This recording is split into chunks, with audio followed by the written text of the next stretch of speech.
Okey, bismillahirrahmanirrahim. Assalamualaikum warahmatullahi wabarakatuh dan salam sejahtera. Bertemu kembali dalam channel Cikgu Ashraf, subjek perniagaan. Okey, so hari ni cikgu nak mengupas satu topik yang dalam bab 3 iaitu 3.4 tujuan penempatan visi, misi dan objektif perniagaan sebagai panduan perniagaan. So kita nak lihat apa tujuan penetapan VMO ni. Dalam erti kata lain, tujuan ialah kepentingan. Apa kepentingan buat visi, kepentingan buat VMO, kepentingan buat misi, kepentingan buat objektif. So dalam ni kita akan melihat visi dan misi merujuk kepada jangka masa panjang, penempatan dalam jangka masa panjang, iaitu cikgu sebut dah sebelum ni 5 tahun dan ke atas. Manakala penetapan objektif pula merujuk kepada dua jangka masa. Satu jangka masa pendek 5 tahun ke bawah, manakala jangka masa panjang 5 tahun ke atas. Macam tu maksud dia. Okey, so visi, misi dan objektif mesti selari. Nak tahu macam mana objektif, kena ikut misi, misi kena ikut visi. Okey, so cikgu pergi kepada poin yang pertama, iaitu tujuan penetapan visi. Okey, dalam poin pertama ini, visi merupakan satu wawasan yang dimasukkan dalam komponen pengurusan strategik. Pengurusan strategik yang melihat pergerakan hala tuju sebuah perniagaan sepanjang perjalanannya. Kita nak lihat apa tujuan perniagaan itu diwujudkan. Okey, so sebagai contoh cikgu bagi Petronas. Visi Petronas ialah menjadi sebuah pembekal minyak yang terkemuka di seluruh negara. Terkenal di seluruh negara. So, ia nak jadi pengeluar minyak yang terkenal di seluruh negara. Petronas dah capai ke belum? Dah. Orang dah kenal Petronas. Seluruh dunia dah tahu nama Petronas. Okey, so cikgu nak terangkan apa dia kepentingan. Apa kepentingan buat visi ni? Kepentingan dia yang pertama, perlulah mencapai matlamat. Okey, mencapai matlamat perniagaan dalam jangka masa lebih 5 tahun.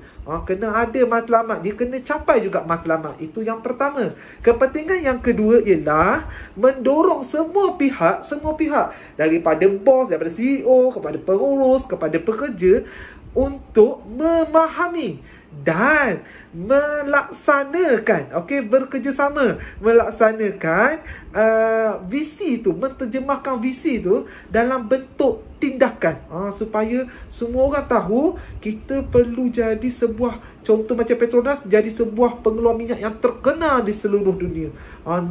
Sampai ke pekerja pun kena tahu. So bagaimana flow nak bagi tahu tu? Okey, CEO akan panggil semua pengurus-pengurus dia, menerangkan apa yang nak dicapai dalam visi dia. Okey, harapan sebuah perniagaan nak dapat apa. Pengurus pula memanggil pekerja-pekerjanya, menerangkan apa yang mereka perlu buat untuk mencapai visi tersebut. Hierarki dia macam tu. Daripada CEO turun kepada pengurusan turun kepada pekerja. Kalau contoh sekolah, visi dia pengetua. Pengetua ni dia ada matlamat nak buat apa, nak anak-anak SPM semua mendapat pointer sekolah 2.0 contoh kan. So daripada pengetua sampaikan kepada guru, visi sekolah ni nak apa, nak jadi sebagai sekolah yang cermelang. So guru pula turun kepada anak murid. Bila guru cakap dengan kamu, sekolah nak memastikan kamu semua cemerlang dalam SPM. So macam mana cara dia? Nanti kita akan buat satu gerak, satu tindakan supaya semua orang bekerja. Pelajar pula buat apa? Pelajar akan belajar bersungguh-sungguh, membuat satu perkara untuk mencapai harapan sekolah menjadi sekolah yang terkenal di Malaysia. Itu contoh dia. Okey, so oleh itu, daripada pihak atas turun kepada pihak tengah turun kepada pekerja, semua faham visi tu nak buat apa. So kepentingan ada dua, iaitu pertama, perlu dicapai dalam jangka masa 5 tahun ke atas. Yang kedua, mendorong semua pekerja, mendorong semua pihak dalam organisasi bekerjasama dan melaksanakan tujuan visi tersebut. Okey, so cikgu nak masuk kepada poin yang kedua, iaitu tujuan penetapan misi.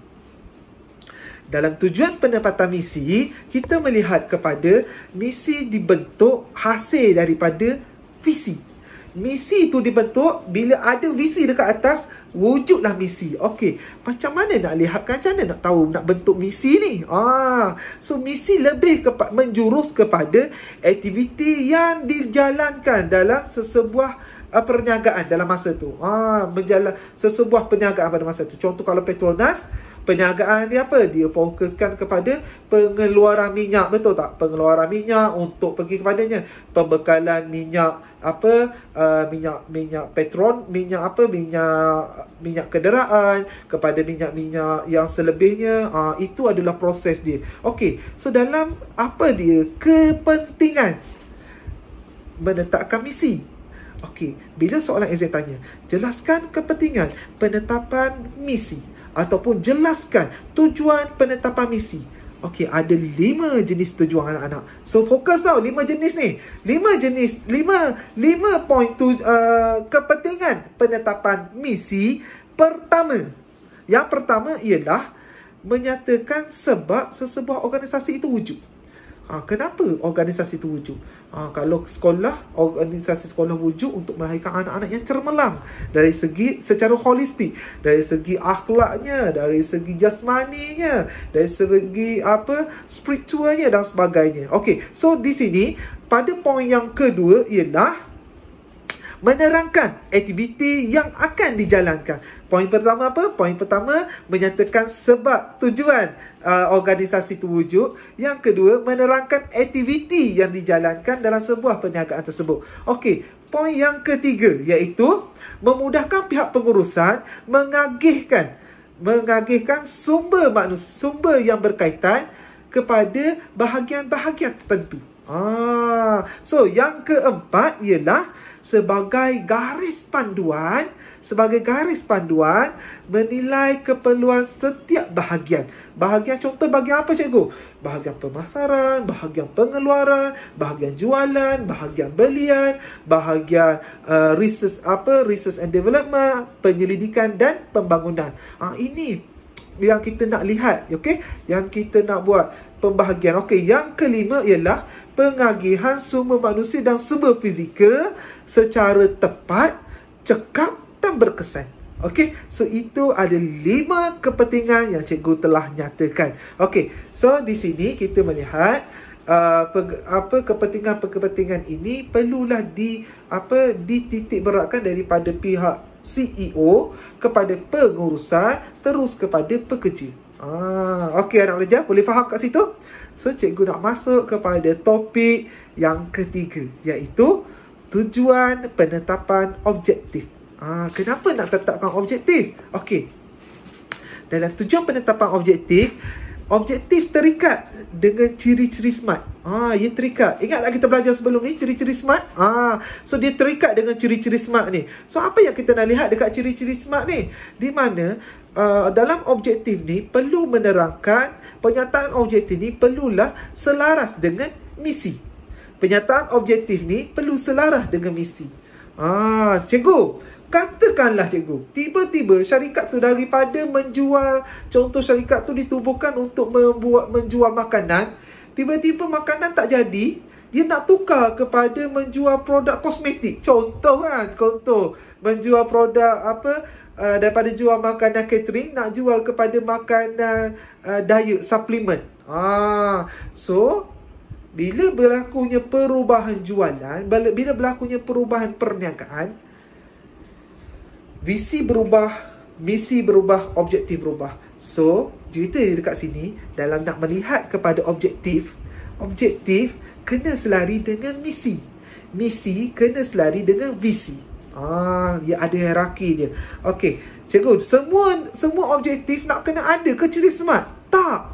Bukan semua objektif boleh ada ciri SMART. Okey, sekurang-kurangnya kena ada satu objektif yang menetapi ciri-ciri SMART. Okey, itu sahaja pembelajaran kita hari ini.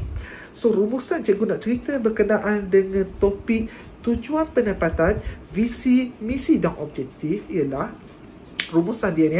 Tujuan untuk visi, kita melihat kepada dua kepentingan visi, penetapan visi. Kepentingan pertama, perlu capai matlamat. Kepentingan kedua, semua organisasi, semua pekerja dalam organisasi tersebut perlulah bekerjasama, melaksanakan tindakan untuk mencapai visi perniagaan itu. Okey, dalam topik tujuan misi pula, kita melihat kepada 5 kepentingan penetapan misi. Okey, 5 kepentingan tersebut, poin pertama ialah menyatakan kenapa menyatakan sebab sebuah organisasi itu wujud. Yang kedua ialah menerangkan aktiviti yang dijalankan. Yang ketiga, memudahkan pihak pengurusan agih sumber. Yang ketiga, nak agih sumber. Yang keempat, sebagai garis panduan dalam mengagih sumber, dalam menilai keperluan bahagian-bahagian dalam organisasi. Dan yang kelima ialah mengagihkan sumber manusia dan sumber fizikal secara tepat, berkesan dan cekap. Okey, so bila kita habis dari topik tu, kita masuk pada topik tujuan objektif pula. Kita nak lihat agar perniagaan yang dibuat, objektif yang dibuat selari dengan misi. Okey, itu saja daripada cikgu. Cikgu harap kamu faham apa kepentingan penetapan misi, misi dan objektif apabila soalan exam keluar. Sekian, terima kasih. Cikgu Ashraf, Guru Perniagaan. Assalamualaikum, salam sejahtera.